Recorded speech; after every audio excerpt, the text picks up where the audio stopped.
Hola, buenas tardes a todos. Espero se encuentren bastante bien. Y bueno, ahorita les comparto la presentación del día de hoy. Permítanme un segundo.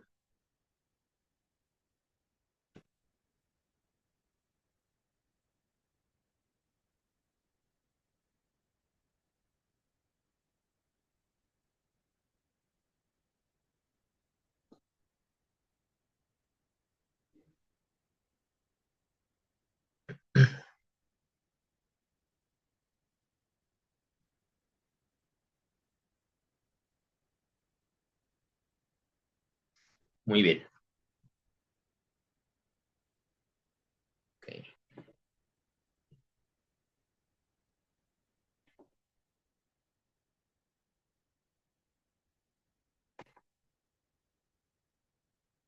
Perfecto.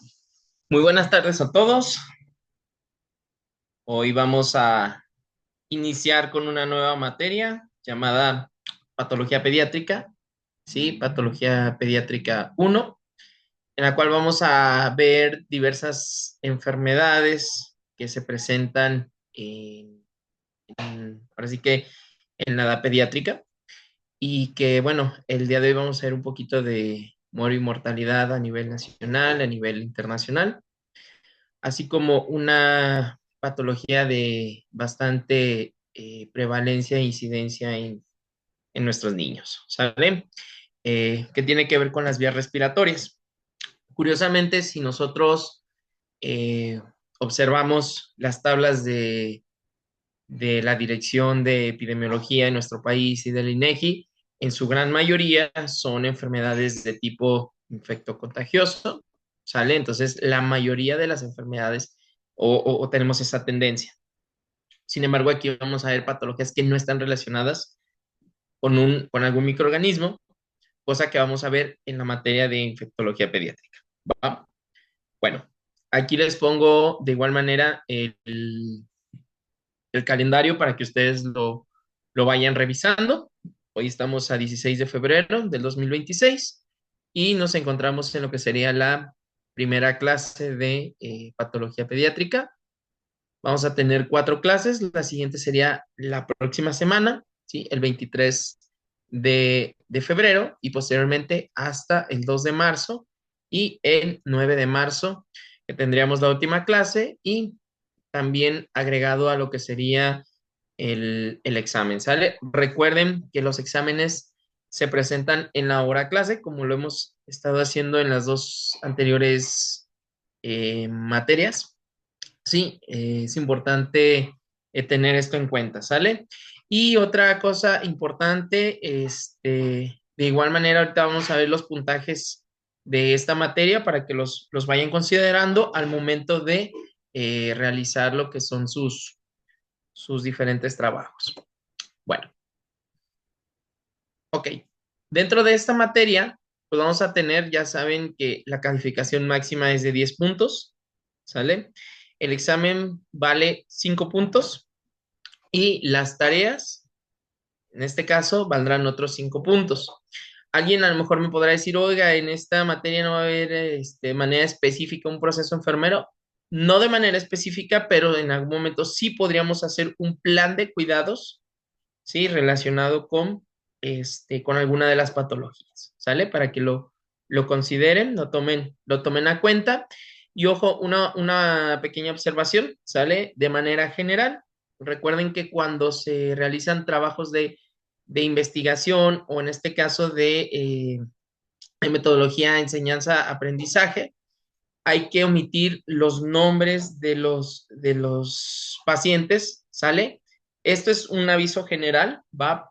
Las próximas ocasiones, si se deja algún proceso o investigar alguna patología de algún paciente, por favor, omitan lo que serían los nombres, ¿sale? O dejen solamente las iniciales, esto para preservar la confidencialidad de los mismos, ¿va? Bueno, ok. Entonces, vamos a iniciar con lo que sería la patología pediátrica respiratoria. El día de hoy va a ser un tema bastante sencillo, pero que tiene mucha trascendencia, o que muchos de nuestros de probablemente de nuestros familiares o conocidos en la edad pediátrica padecen esta enfermedad, ¿sí?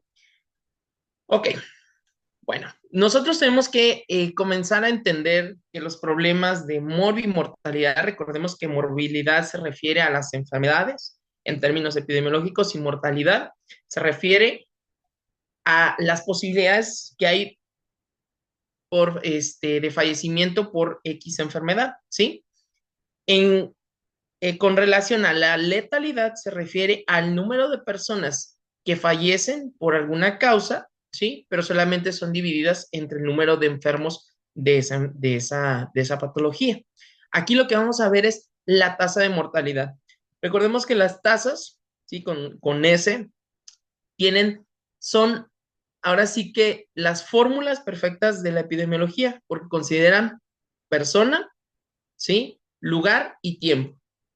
Entonces, aquí vemos un gráfico que fue tomado de Nelson de Pediatría, ¿sí? Donde nos habla de la tasa de mortalidad en menores de 5 años en el año 2015 y que esta se está determinada por cada 1,000 nacidos vivos, ¿sale?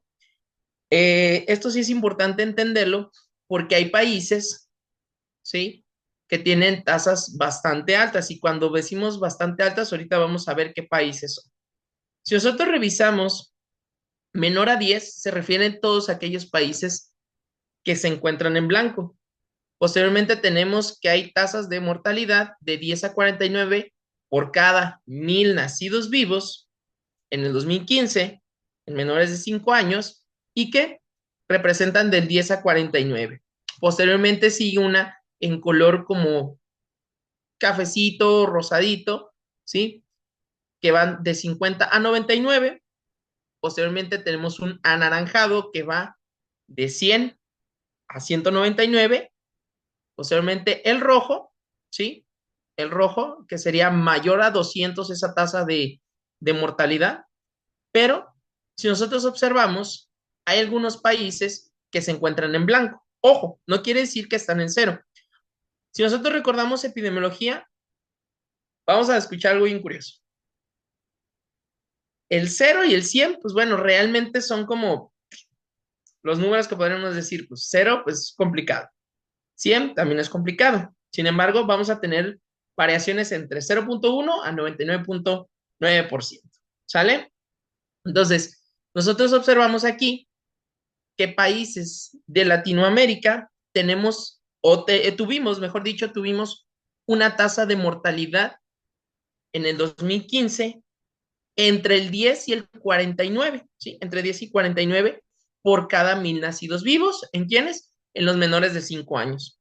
Entonces, esto te habla un poco de lo que sería el estado de salud de Latinoamérica, ¿sí? Si nosotros observamos de este lado de lo que sería el continente América, ¿sale? Los países del norte de América, aunque bueno, México también es uno de ellos, que son Estados Unidos y Canadá, pues también tienen tasas por debajo del 10. Ojo, hablar de un número exacto en epidemiología a veces es complicado. Es un número inconmensurable. ¿Qué quiere decir esto? No vamos a llegar a una realidad exacta, sino que nos da un panorama de manera general cómo se encuentra la salud poblacional. Por eso es muy bonita la epidemiología, aunque podamos decir, es que es muy aburrida. No, es que realmente tengamos que entender que la epidemiología habla de la salud de la población. Ese es el objetivo, ¿sí? Y no tanto aburrirnos, ¿va? Es encontrarle la aplicación. Ok, ¿qué vemos en algunos países de Europa? De igual manera, ¿sí? Si ustedes observan, la mayoría de los países europeos tienen tasas menores al 10 o reportadas menor a 10 por cada 1,000 nacidos vivos en el 2015. Si nosotros nos vamos a Asia y a África, ojo, aquí ya la tasa de mortalidad se incrementa. Entonces, vamos a ver algunos factores determinantes para que estas se puedan observar. Si nosotros revisamos la África, ¿sí? Que se encuentran en la parte central, pues tenemos tasas de hasta 100, ¿sí? O desde 100 hasta 199. Y uno de los países que más, si vemos ahí el cuernito de África, ¿verdad? Que es Somalia, pues bueno, me habla de imagínense el problema tan grande que tiene el continente africano con todos los sistemas de salud, ¿sí? Si nos vamos a Oceanía, pues realmente las islas más pequeñas, ¿sí?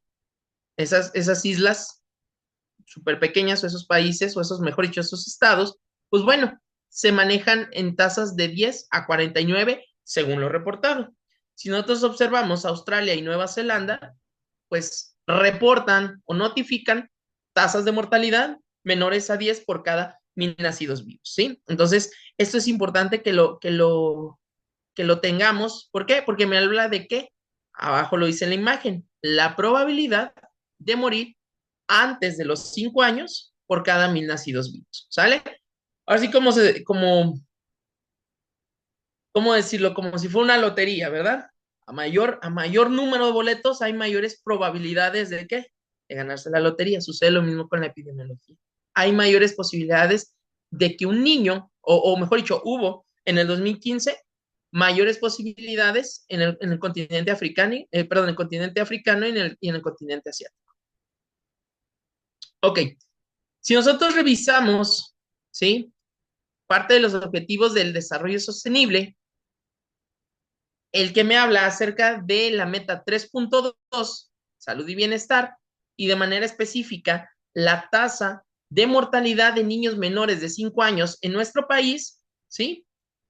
Esta fue tomada en el 2023, ¿sale? Y aquí tenemos la tasa de ¿qué? Menores de 13.14, ¿sí?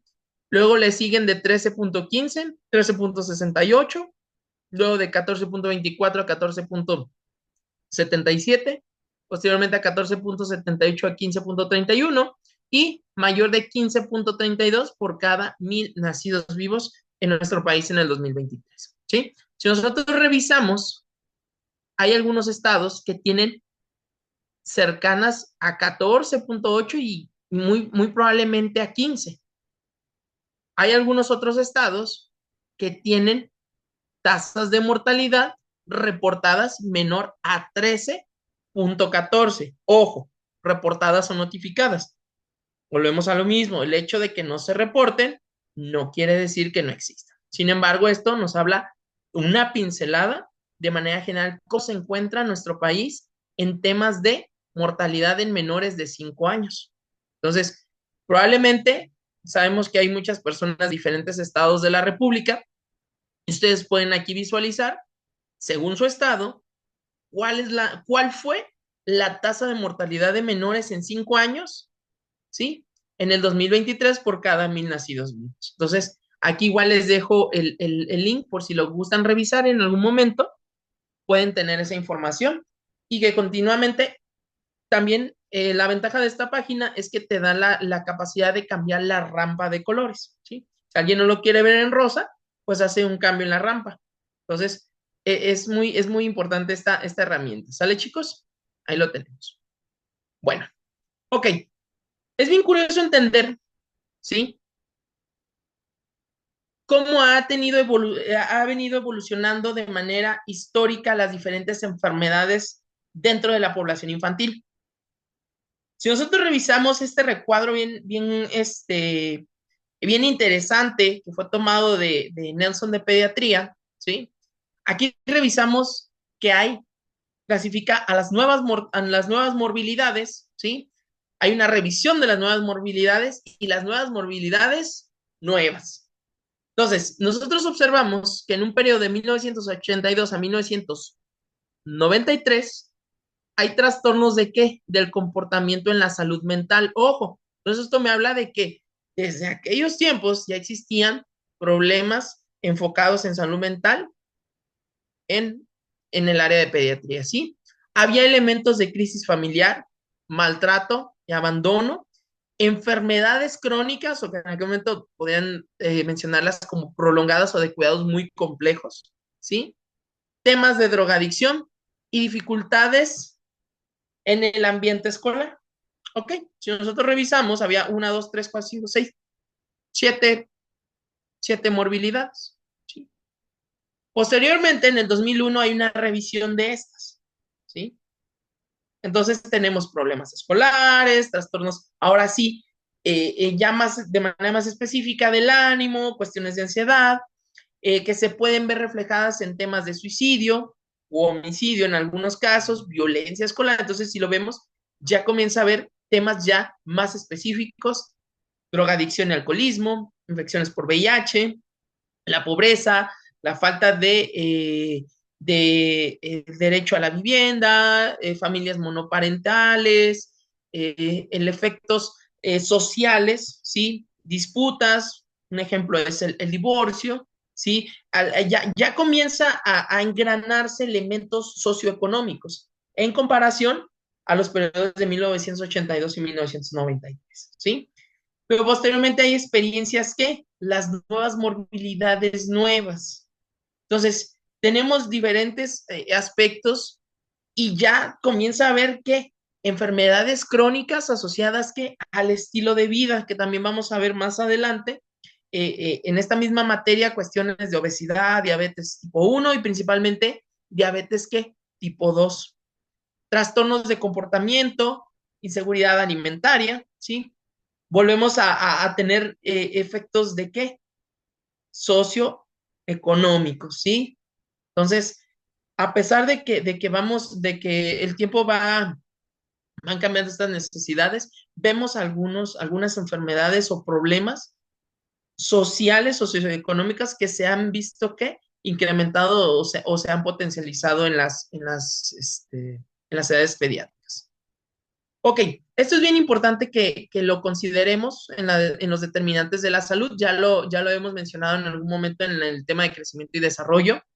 Aspectos principalmente biológicos, los aspectos genéticos, los aspectos médicos, sí, obviamente nos habla de todos aquellos avances, técnicas, etcétera, etcétera. No es lo mismo el mismo cuidado que da Florence Nightingale al cuidado que se proporciona hoy. Entonces, ahí abarca en cuestiones médicas lo que hablamos de elementos sociales, la conducta del niño y aspectos ambientales. Entonces, a su vez, también hay mecanismos de qué? De estratificación, contexto y las diferencias en el acceso o la exposición. Tenemos lo que sería cuestiones de raza o etnia que pueden estar determinados, ¿sí? Clase social o seguridad social. Aquí habla de la seguridad social y ojo de la clase social, perdón, a la que pertenece el niño y el patrón donde éste vive. Obviamente no es el mismo cuidado de un niño que vive en un entorno urbano a aquel que vive en un entorno rural. Ya lo vimos, diferentes contextos, tanto físico, social y económico. También sería otro punto importante y aspectos de la psicología. Ahí los tenemos, ¿sale? Ok, ¿esto qué quiere decir?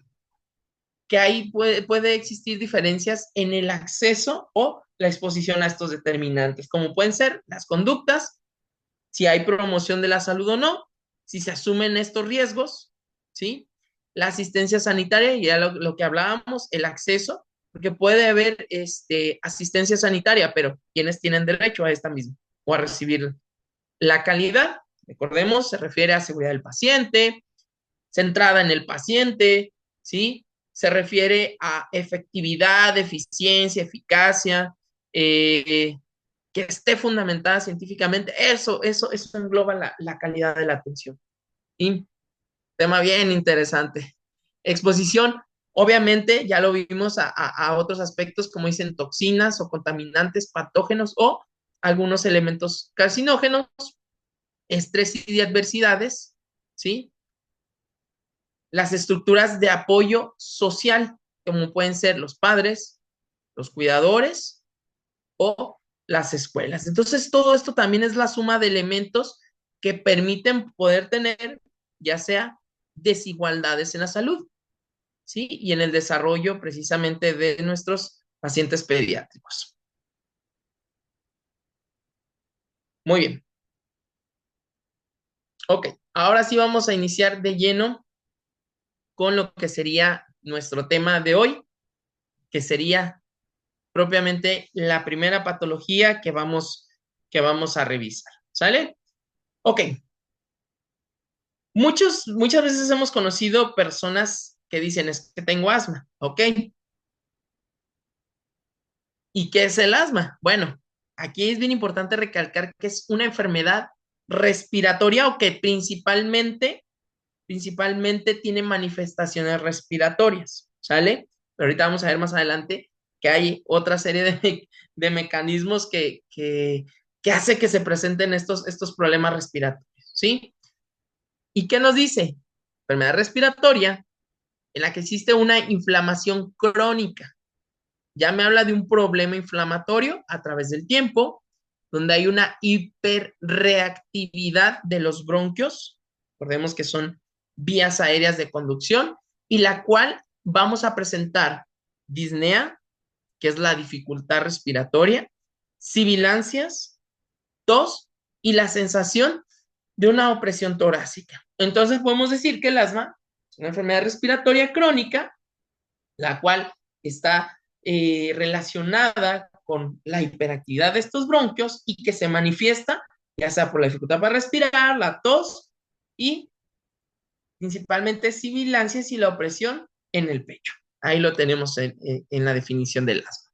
Ok, es bien importante entender que en los niños, principalmente las exacerbaciones, quiere decir que se agudiza o se realza ese cuadro clínico.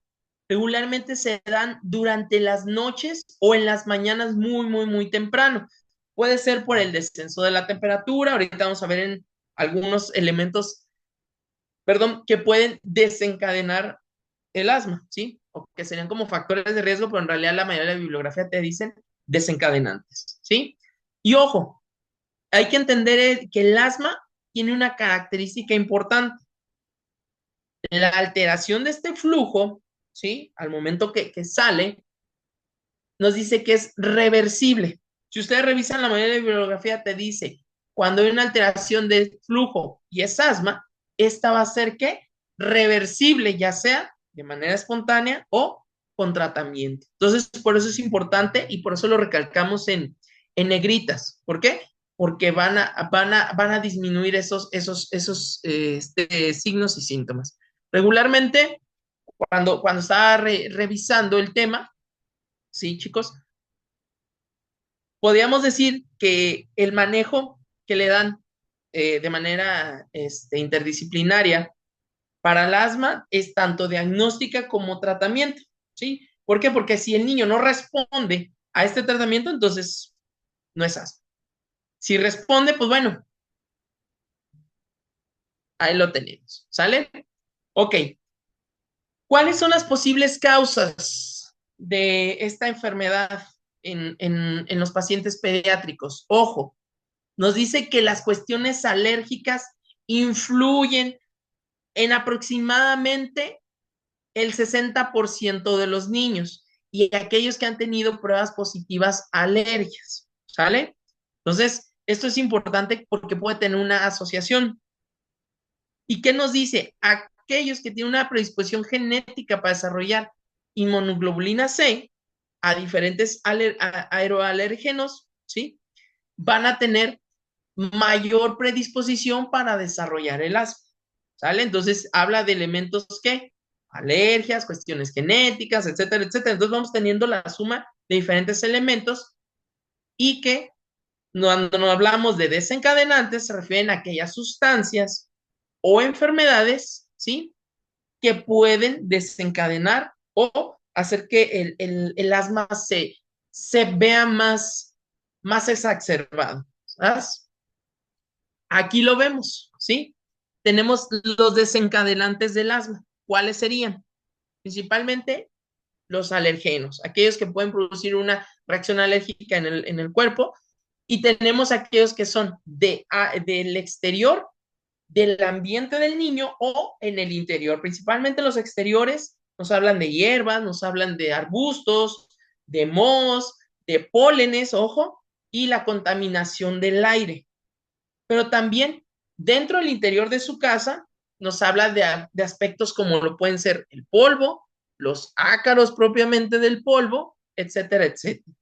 Tenemos también los irritantes como pueden ser el humo del tabaco, de la madera o algunos aerosoles. Alguien me podría decir, bueno, porque un niño de 5 años se considera que el humo del tabaco puede ser un desencadenante del asma. Ojo, quiere decir, no, vamos a decir, vamos a entender el ejemplo, ¿sí? De un niño cuyo papá es fumador, entonces el niño se vuelve un fumador pasivo. Entonces le afecta al niño y por lo tanto es un desencadenante para el asma. Hay algunas sustancias químicas, ¿sí? O la exposición laboral a algunas sustancias químicas también puede desencadenar el asma. Ojo, el ejercicio, curiosamente, por la mayoría de la bibliografía te dice que el ejercicio, sin embargo, esta va a ser reversible, ¿sí? Puede llegar a ser reversible de manera espontánea. Hay algunos que necesitan algunos inhaladores, pero bueno, podría ser el caso. El aire frío, curiosamente, hay niños que pueden tener este desencadenante en el asma, ¿sí? Claro, hay muchos ejemplos en el área de pediatría que por eso es que los niños regularmente llegan en la noche o en la madrugada en compañía de sus padres. ¿Por qué? Con sibilancias, con esa dificultad para respirar. ¿Por qué? Porque en el cuadro frío hay una broncoconstricción. Entonces, por lo tanto, va a generar esa hiperreactividad bronquial. ¿Sale? Ok. Ya lo vimos, los cambios de clima principalmente, o de la temperatura, el cambio de ambientes, ¿sí? Es bien curioso porque probablemente el niño viva en cierto hogar y al cambio de este puede exponerse a qué. Ya lo vimos en la diapositiva anterior, que son alergenos de interiores, ¿sí? Como pueden ser moscos, como pueden ser polvo, etcétera, etcétera. Curiosamente, algunos cuadros infecciosos podrían desencadenar el asma y algunos hablan del virus sincitial respiratorio. Aquellos niños que han padecido un ejemplo, una bronquiolitis o alguna enfermedad por virus sincitial respiratorio podrían llegar a desencadenar esta enfermedad llamada asma, ¿sí? Hay algunos animales que conviven con los niños y los cuales pueden ser los gatos, los perros, algunos roedores o en algunos casos caballos, algunos medicamentos. Otro desencadenante pueden ser las emociones, ¿sí? Principalmente como puede ser el miedo, el enojo, el llanto, la risa, etcétera, etcétera, ¿sí? Algunas sustancias que se encuentran incluidas en los alimentos también podrían desencadenar algunos alimentos propiamente como pueden ser las nueces o algunos productos lácteos y algunos factores endocrinológicos. Entonces, por eso es importante entender que estos van a desencadenar, así lo llama la manera de bibliografía, desencadenantes del asma. Ok, nosotros tenemos que entender que la fisiopatología del asma, pues bueno, habla de manera general, ¿sí? No nos vamos a meter a ver interleucinas y que llega a cierta célula del sistema inmunológico, etcétera, etcétera. De manera general, vamos a ver que hay una respuesta inflamatoria, ¿sí? Principalmente ¿dónde? Alrededor de los tejidos del bronquio.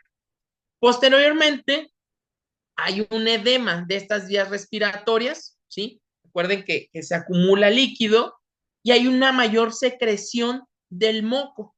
Y ese moco se va a quedar en el lumen, ¿sí? En la parte interior. A eso le vamos a incluir que hay un broncoespasmo, hay una reducción del lumen o del área transversal del lumen y que, pues eso a su vez también puede desencadenar ¿qué? Cambios anatómicos de las vías respiratorias. ¿Por qué? Porque es una situación crónica, por lo tanto, puede haber alteraciones histológicas. Entonces, un mecanismo, ¿sí? De una respuesta inflamatoria, el edema y el exceso de la acumulación de moco o de secreción, el broncoespasmo y la alteración anatómica pueden llegar a disminuir el flujo de aire. Lo vamos a ver en esta siguiente diapositiva, ¿sí? Donde nos habla precisamente de manera normal del lado izquierdo, si ustedes lo ven en la pantalla. Lo voy a poner. Voy a utilizar un poquito la nota. A ver, ok. Sí. Ok. Disculpen, se movió. Ok, entonces vamos a describir que aquí tenemos de manera anatómica lo que sería un bronquio, ¿sale? Tenemos las diferentes estructuras anatómicas que forman parte del mismo, ¿sí? Tenemos después los bronquiolos, etcétera, etcétera.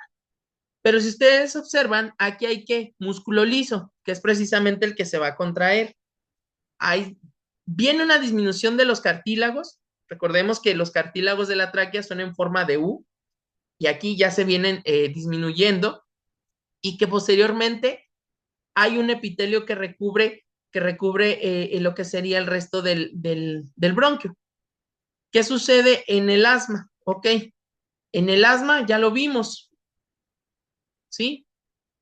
Hay una, hay una hipersecreción y acumulación de ¿qué? De moco. Hay un edema, hay una acumulación de líquido. Y me habla aquí también de qué? De una degranulación del mastocito. Además de qué? De una constricción, una broncoconstricción, una disminución, perdón, de lo que sería las fibras musculares o de músculo liso, y por lo tanto va a alterar la entrada, pero principalmente la salida del aire, ¿sí? Vamos a decir que le cuesta trabajo. Si ustedes recuerdan, cuando veíamos en el pregrado, había, bueno, donde un servidor estudió, fue la Universidad de Guadalajara, tenemos una materia que se llama enfermería avanzada. En enfermería avanzada nos hablaban que los fluidos, había un tema que se llama mecánica dinámica de fluidos, donde pasaba ya sea líquido o algún gas a través de un conducto, ¿sí? Y que este podía llegar a tener un flujo laminar o un flujo turbulento, y va a depender de muchos factores. Y que, ojo, principalmente el área transversal, que es la dimensión de lo que sería, en este caso, el conducto, iba a determinar mucho el flujo, que depende también de la diferencia de presiones. Entonces, cuando tenemos el bronquio de esta dimensión, vamos a decirlo, ok, el paso, ¿sí? Bidireccional, pues no se ve afectado o es de manera fisiológica. ¿Qué sucede en lo que sería el asma? Bueno, ok, vamos a ver que esto, ¿sí? Se llena de agua en su interior. Ya lo vimos. Hay una reacción inflamatoria, participan células del sistema inmunológico, ya lo vimos, la acumulación de moco, lo del edema, y que además hay una broncoconstricción. Entonces, por lo tanto, al aire se le dificulta entrar, pero se le dificulta más salir. Por lo tanto, a veces auscultamos esas sibilancias, ¿sí? Que es ese paso del aire que produce precisamente la turbulencia, ¿sí? Al momento de la expiración. Entonces, por eso es importante que entendamos la mecánica y dinámica de fluidos. ¿Por qué? A menor área transversal, menor flujo. A mayor área transversal, mayor flujo. Sin embargo, aquí, ¿qué se ve alterado? Las dimensiones anatómicas de lo que sería el área transversal del conducto, en este caso de la vía aérea. Por lo tanto, el flujo se va a ver alterado y el cuerpo va a intentar compensar, lo vamos a ver más adelante, con el incremento de la frecuencia respiratoria, el uso de algunos músculos accesorios para sacar ese aire o para ventilar de mejor manera, ya sea inhalando y exhalando. Ok, ¿cuáles son los criterios diagnósticos del asma en pediatría? ¿Sí? Número uno, hay síntomas de una obstrucción bronquial, ¿sí? Sibilancias, tos, esa sensación de opresión, etcétera, etcétera. Ya los vimos que estos síntomas, ojo, disminuyen de manera espontánea o con el tratamiento. Curiosamente, por eso les decía, muchas veces el tratamiento es parte del diagnóstico. Entonces, es un tema bien interesante, que hasta dices, ah, caray, pero es bastante interesante. Y por último, ¿qué te dice? Que la sintomatología del paciente no puede ser explicada por alguna otra enfermedad, ¿sí? Por lo tanto, estos son parte de los criterios diagnósticos de manera general en cuanto al asma en pediatría. Ok, ya lo vimos aquí, las diferencias de una vía aérea normal y una con asma, y una de una crisis asmática o de una exacerbación del asma. Ahorita lo vamos a ver más adelante. Entonces, ya lo vimos, hablábamos del lumen, lúmenes disminuidos, exceso de de moco, inflamación y edema de las paredes, etcétera, etcétera. Y hay situaciones en las que se incrementan esos signos y síntomas. Ok, exacerbación, ¿sí? La exacerbación del asma. Es una situación en la que los signos y síntomas en un paciente asmático conocido o no conocido se agudizan o tiene un ataque de asma, como la gente le dice, es que le dio un ataque de asma o una crisis de asma. Entonces, cuando nosotros escuchamos, es que tú presentó una exacerbación del asma, quiere decir que tuvo un episodio en el cual esos signos y síntomas se potencializaron, se hicieron más evidentes. Entonces, aquí lo tenemos, porque muchas veces escuchamos, es que el asma tuvo una exacerbación del asma. Yo cuando era estudiante decía, exacerbación, pues bueno, pero ojo, recordemos, algunos de los criterios, ¿sale? Bien, ok. Es importante valorar la exacerbación del asma. ¿Cómo lo vamos a hacer? Hay algunas bibliografías, ¿sí? Que si tú revisas, tenemos el Pulmonary Score, ¿sí? El Pulmonary Score te habla de la valoración clínica de la crisis asmática. Para eso te va a dar 3 parámetros, ¿sí? El primero de ellos te habla de la frecuencia respiratoria y hay un punto de corte a los 6 años. Aquellos niños que tienen menor de 6 años, ¿sí? Van a tener cierto puntaje. Aquellos niños que tienen mayor a 6 años, ¿sí? ¿Qué es lo que vamos a revisar? La frecuencia respiratoria. Posteriormente vamos a auscultar, ya sea de manera,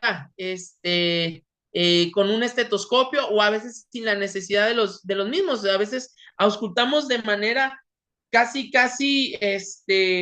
de solo tener el paciente enfrente hasta que escuchamos las sibilancias, ¿sí? Y ojo, de la valoración del uso accesorio del músculo esternocleidomastoideo. Entonces, la primera de ellas hay un puntaje que va de 0, 0, 1, 2 y 3. ¿Qué puntaje se le va a dar? Ojo, vamos a revisarlos. ¿Sale, chicos? Cuando yo tengo una frecuencia respiratoria en un niño menor de 6 años, el cual presenta una frecuencia respiratoria como máximo, ¿sí?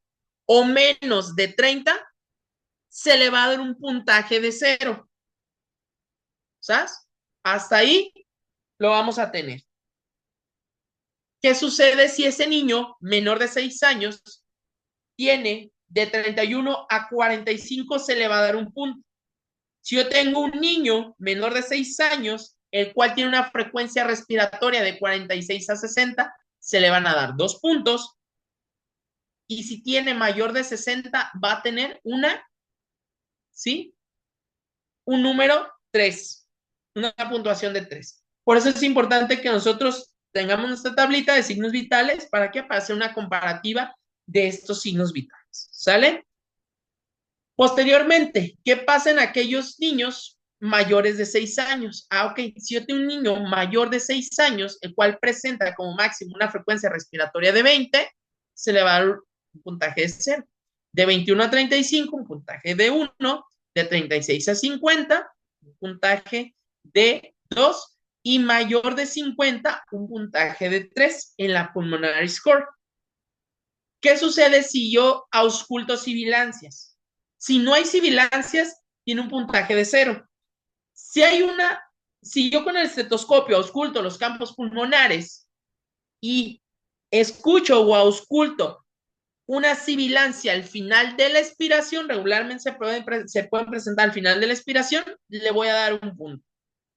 Si es en toda la expiración, pues ¿eso de qué me habla? De que hay una situación mayormente comprometida. Por eso dice con el estetoscopio. ¿Y qué sucede si al momento de la inspiración y la expiración hay una sibilancia? Y ojo, ¿qué te dice? Sin estetoscopio, ¿sí? Entonces eso me daría un puntaje de 3 puntos, ¿sale? Ahora bien, si yo, me falta valorar? El músculo esternocleidomastoideo. Ese músculo, si no se observa, ojo, una cosa, obviamente en los niños, pues bueno, va a ser más marcado al momento de que sea utilizado. Si lo vemos en un paciente adulto, pues alguien me podría decir, bueno, pues es que la musculatura está desarrollada. Ok, pero recordemos que intenta compensar, ¿para qué? Para expirar el aire. Entonces nos habla que si no hay el uso del músculo esternocleidomastoideo, se le da un puntaje de 0.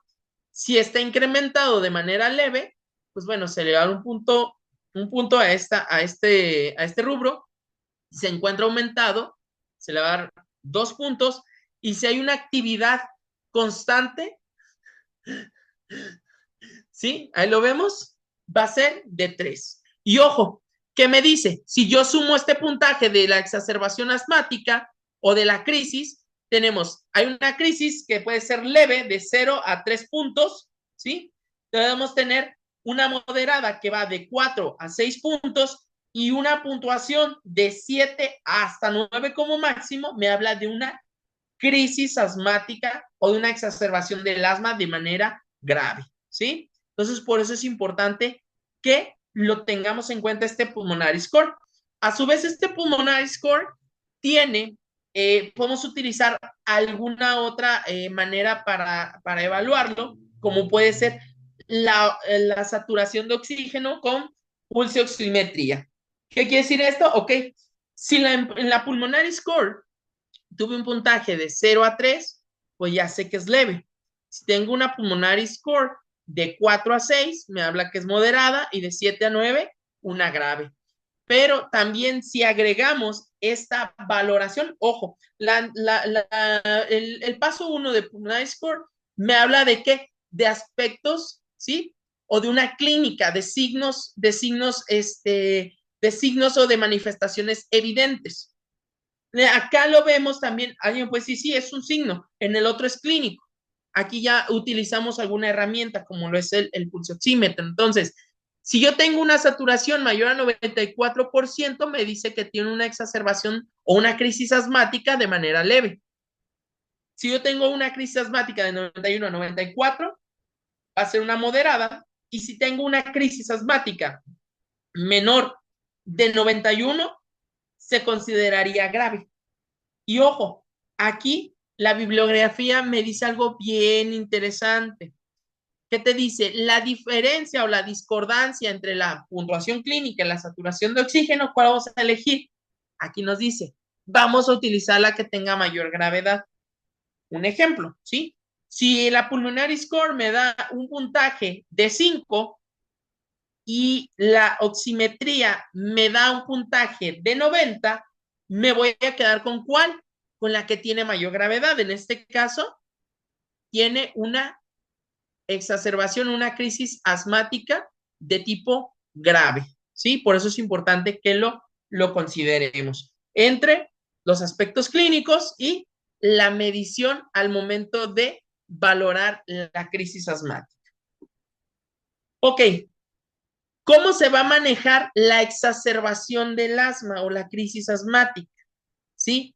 La bibliografía, el primer punto que tenemos que hacer es que valorar a un paciente, así de fácil. La base para nosotros poder brindar cuidados de calidad en la enfermería es que conocer al paciente.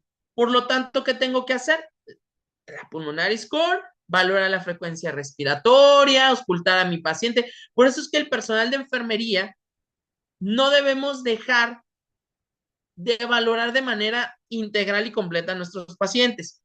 ¿Qué quiere decir esto? Por favor, muchachos, hay que seguir auscultando a nuestros pacientes.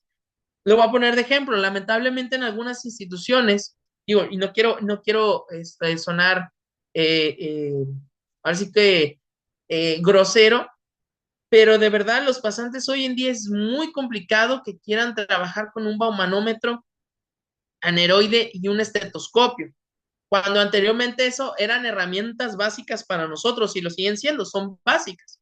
Ok, ahorita ya los muchachos pasantes no toman presiones arteriales y no tienen un Bauma digital. Entonces, ojo, estamos dejando de qué? De explorar a nuestros pacientes, ¿sí? Entonces, por lo tanto, si no sabemos cómo auscultar un paciente los campos pulmonares, a veces es más complejo aún diferenciar estos sonidos. Entonces, por lo tanto, es importante que los exploremos. La observación clínica, ¿sí? Parte de la saturación. Entonces, de ahí parte, y recordemos que es la primera fase de qué? Del proceso enfermero. Por lo tanto, también es fundamental e importante que hagamos la valoración de nuestros pacientes. Si la valoración me dice que el paciente requiere oxígeno, sí, ya lo vimos ahí. Ah, ok. ¿Qué es lo que le voy a administrar? Oxígeno. Entonces, me habla de oxigenoterapia. Posteriormente, vamos a ver aquellos agonistas, ¿sí? Aquellos beta 2 de acción corta o que en la bibliografía se conocen como SABA, ¿sí? Déjenme moverles aquí un poquito, permítanme.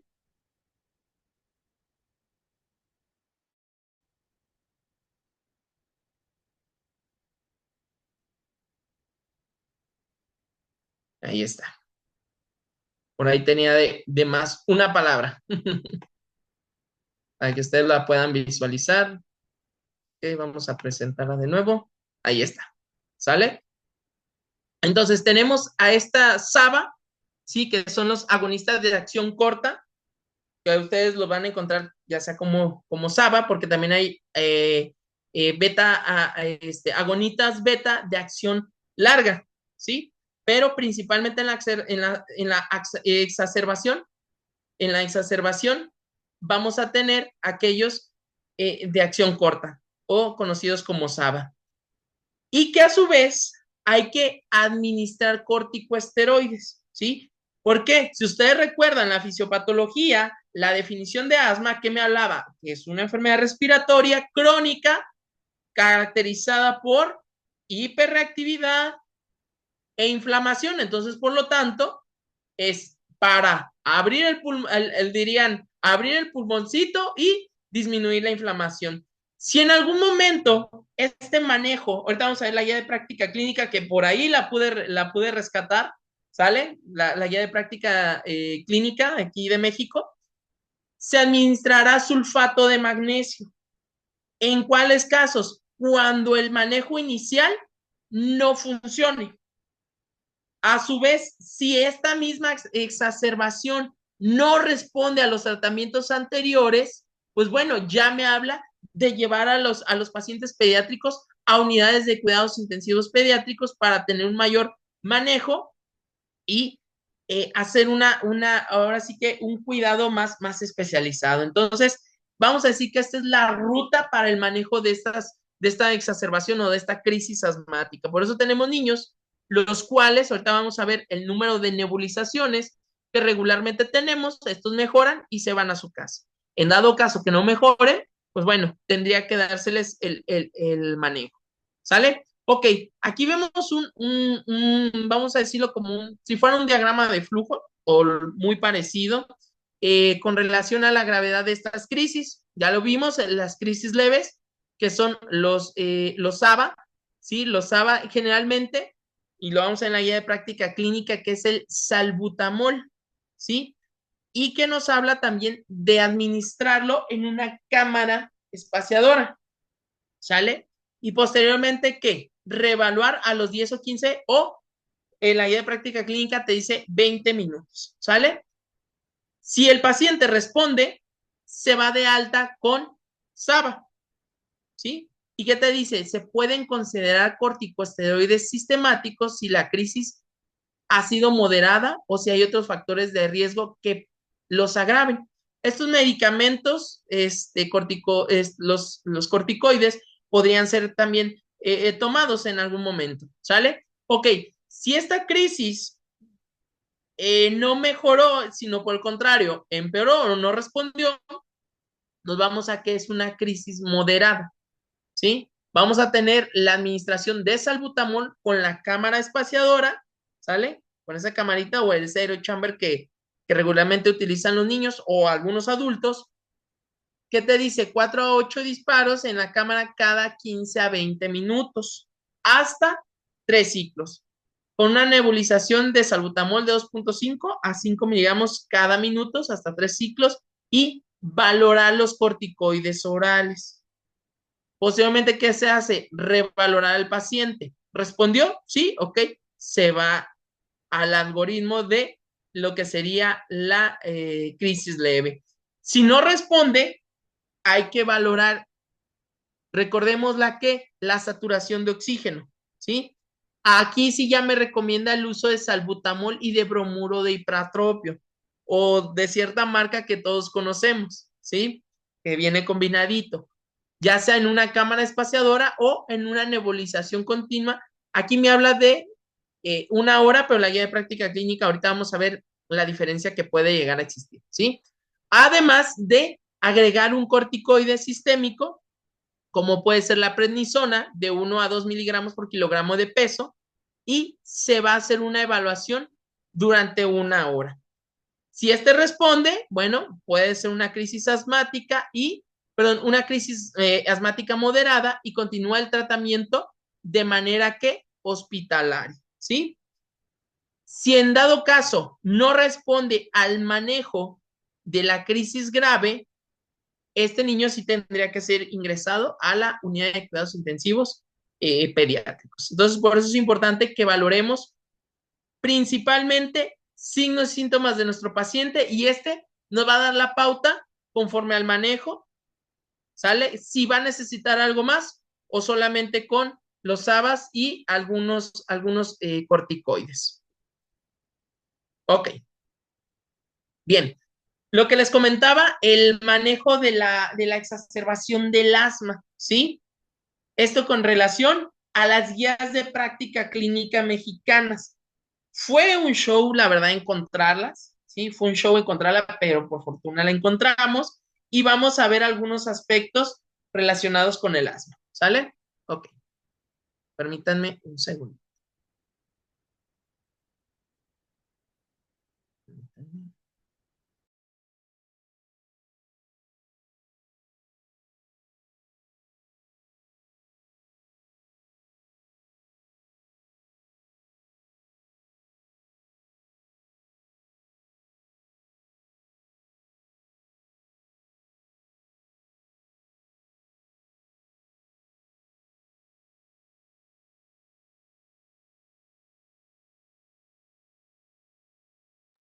Ok, listos. Bien. Ustedes pueden buscar esta guía de práctica clínica. Si gustan, luego les paso el link para que la revisen, porque es muy complicado encontrarlas. Entonces les paso, hay como una especie de banco que recuperaron en algún momento esas guías de práctica clínica. Y ojo, dentro del apartado de tratamiento nos habla la siguiente pregunta. En los niños menores de 12 años con asma, ¿qué medicamentos broncodilatadores? Vamos a ver algunos de rescate y de mantenimiento, ¿sale? Para los que tenemos niños, pues bueno, que alguna vez hemos tenido esta situación, ¿sí? Es a veces, sí, con mucho gusto. Al término de la presentación, chicos, les comparto los links, porque hay muchas guías de práctica clínica que están, vamos a decirlo, que recuperaron la mayoría de las guías de práctica clínica, ¿sale? Ok, de nada, para servirles. Ok, entonces vemos que precisamente los beta agonistas, o que ya habíamos descrito como SABA, que son beta agonistas de acción corta, por sus siglas en inglés, me dice que es un ¿qué? Broncodilatador de primera elección de rescate en los niños menores de 11 años, ¿sí? Ojo, a pesar de que es considerado el que menos eventos adversos tiene en comparación a las otras alternativas, ¿sale?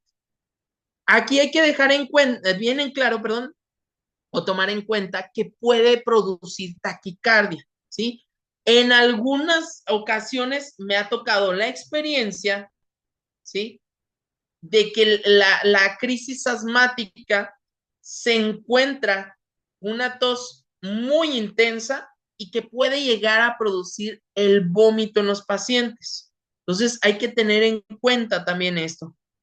¿Sí? Y ojo, como recomendación, se los digo por experiencia propia, cuando tengan algún otro medicamento que pueda tener algún efecto extrapiramidal, lo eviten, ¿sale?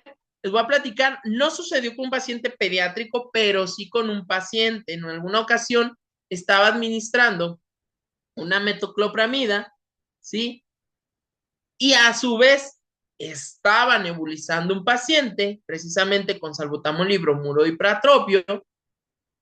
Y probablemente sí, hizo un efecto extrapiramidal relacionado con la metoclopramida, pero obviamente se agudizó o se exacerbó con el salbutamol y el bromuro y pratropio. Entonces, obviamente, la paciente como dicen, se puso intensa y ojo, hay que tener en cuenta por qué. Porque a pesar de que es el que menos efectos adversos tiene. Y ojo, hay que considerar también los pacientes que se encuentran alrededor, ya que puede formarse, vamos a decirlo, como una nube, ¿sí? Al momento de hacer que se aeroliza este medicamento. ¿Qué nos dice? Bueno, los niños con asma leve intermitente pueden usar el broncodilatador de acción corta o SABA inhalado por ración necesaria sin un tratamiento de mantenimiento. Ok, por eso vemos a algunos niños que utilizan esos inhaladores de dosis medida, que lo vamos a ver más adelante cuál es su nombre correcto, ¿sale? Y que sí ameritaría el tratamiento de mantenimiento. Ok, este punto es bien importante. ¿Por qué? Porque me dice que el tratamiento inicial de la crisis asmática es administrar en varias ocasiones el broncodilatador de acción corta, perdón, de acción rápida, con un inhalador de dosis medida presurizado, ¿sí? Estos que vemos aquí. ¿Por medio de qué? De un espaciador con mascarilla o ya sea nebulizado. ¿Por qué? Porque el inhalador de dosis medida presurizado puede llegar a entregar mayor dosis del medicamento y por lo tanto puede tener mayores efectos adversos, ¿sí? Entonces tenemos aquellos pacientes que que inician con esa taquicardia, entonces por eso la guía de práctica clínica nos recomienda que se utilicen, sí, los inhaladores de dosis medida presurizados con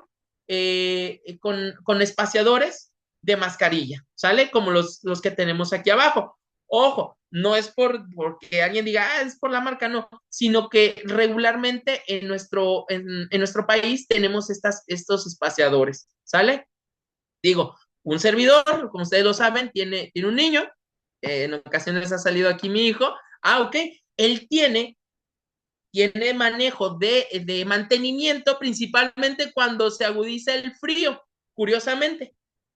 Se le da el tratamiento, disminuye su exacerbación de la tos y utiliza él una mascarilla como esta.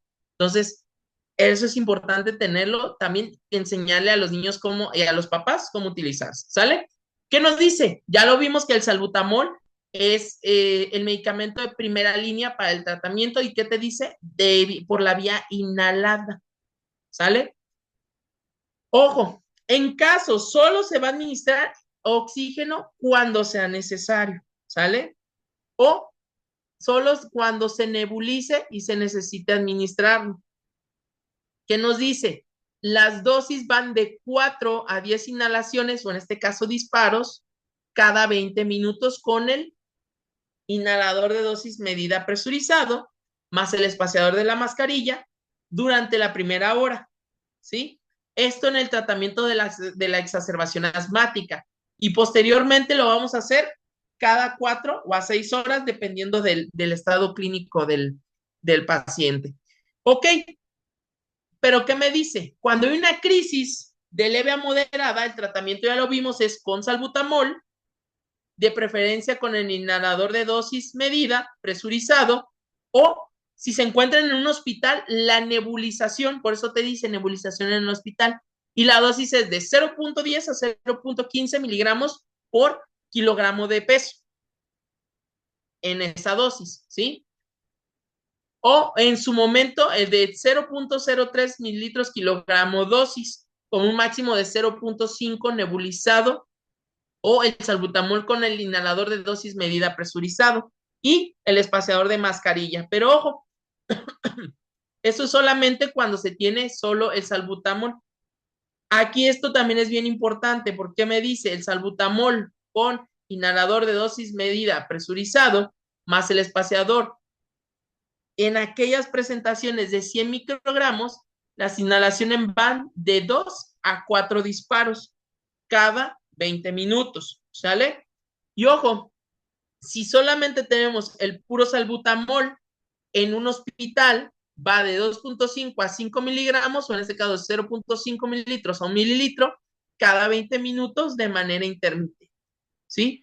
Por eso es lo que tenemos aquí en cuenta. Otra, pues ya lo vimos aquí, que es el salbutamol 10 miligramos hora en una nebulización continua, ¿sale? Y pues ya lo vimos también aquí con las aerocámaras.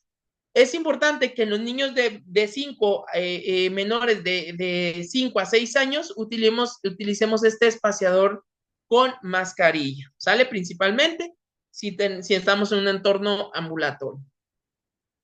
Ojo, esto es bien importante entender, que el manejo de la exacerbación asmática, ¿qué nos dice la guía de práctica clínica con relación al bromuro de ipratropio? ¿Sí? Es un medicamento broncodilatador, de igual manera de acción corta. Cuando es utilizado en crisis asmáticas, se utiliza únicamente en combinación o en conjunto con un salbutamol, pero nunca solo. Ojo, es bien curioso esta guía de práctica clínica, porque abajo te dice cuándo se va a utilizar solito. Cuando el paciente no tolere el salbutamol, ¿sí? O que pudiese tener alguna reacción alérgica al salbutamol. Ok, entonces se va a utilizar el bromuro-ipratropio de manera solita. Si no, siempre tiene que ser en conjunto, ¿sale? Entonces, aquí lo tenemos. Entonces, principalmente, ¿qué nos dice los beneficios de la combinación? Pues obviamente son más evidentes en los pacientes más graves, ¿sí? Eso es lo que nos dice la guía de práctica clínica, y que el uso de las dosis frecuentes de bromuro-ipratropio cada 20 minutos junto con los betagonistas las primeras 2 horas en una crisis asmática grave es que eficaz y seguro. Entonces, la guía de práctica clínica sí nos lo recomienda.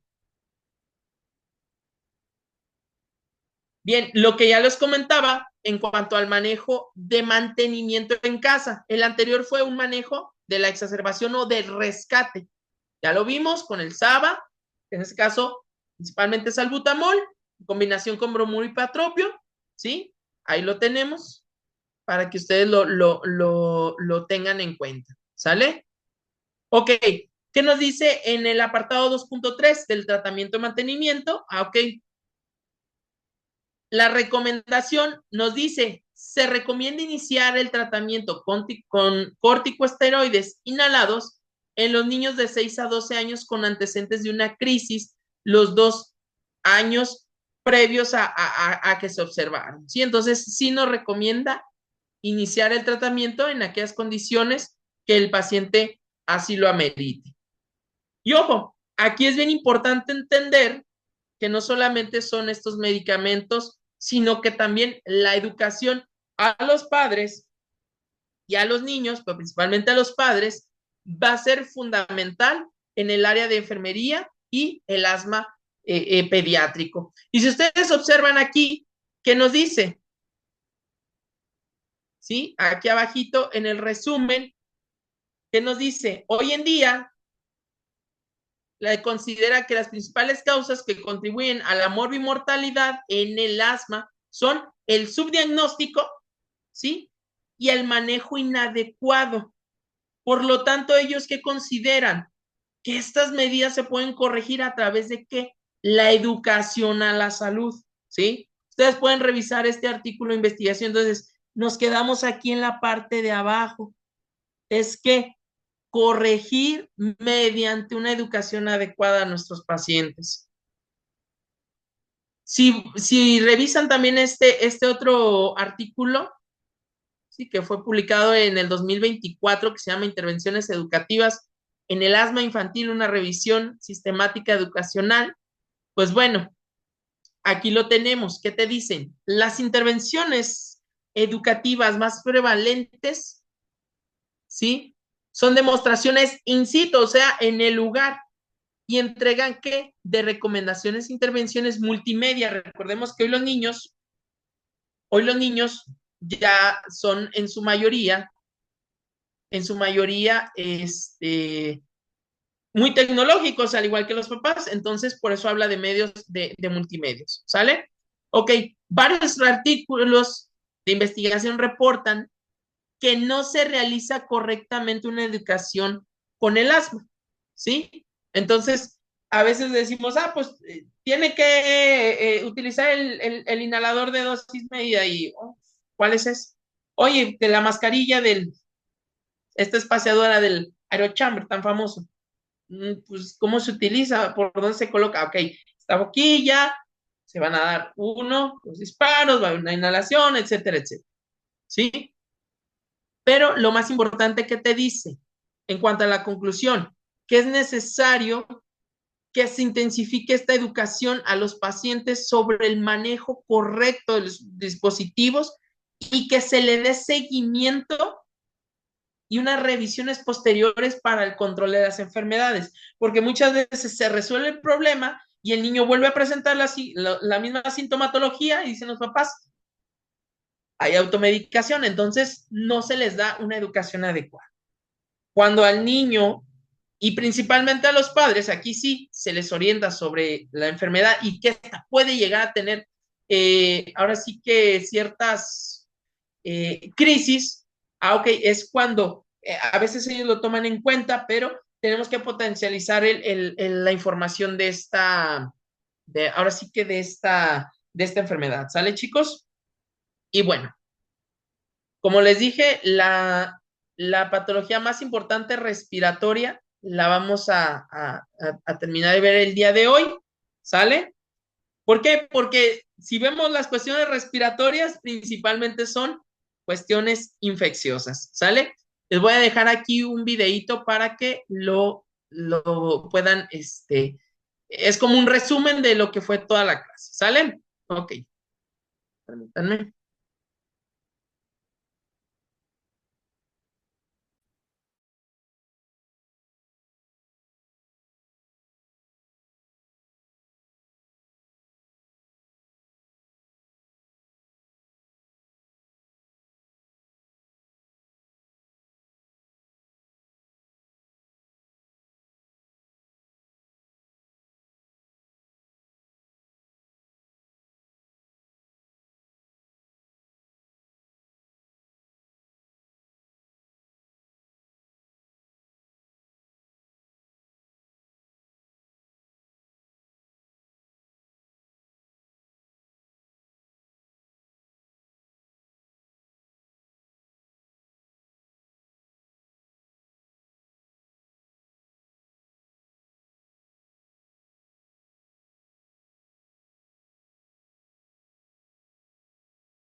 Muy bien.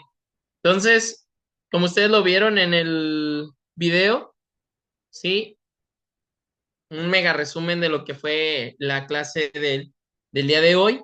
¿Sale? La próxima semana veremos cuestiones circulatorias, principalmente cardiovasculares en pediatría, para que lo consideren. ¿Sale, chicos?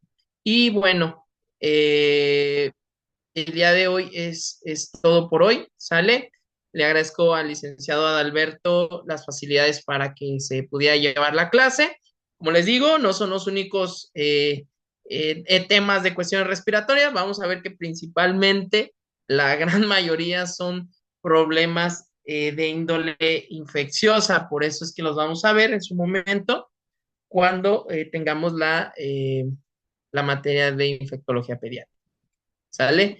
No sé si alguien tenga alguna duda, comentario, observación.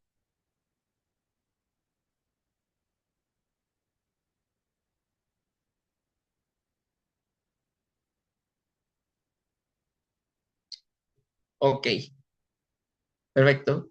Sí, y como ya lo habían comentado en los mensajitos, les paso la liga o en este caso la página donde se encuentran rescatadas algunas guías de práctica clínica que les pueden servir no solamente en pediatría, sino que perdón, en algunas otras áreas de su práctica, ¿sale? Les agradezco mucho la atención, muchachos, y nos veríamos la próxima semana con el tema de enfermedades cardiovasculares que no tengan índole infecciosa, ¿sale? Principalmente vamos a ver alteraciones anatómicas, ¿sale? Entre cortocircuitos, ya saben, cianógenos y no cianógenos. Les agradezco mucho y que tengan bonita tarde.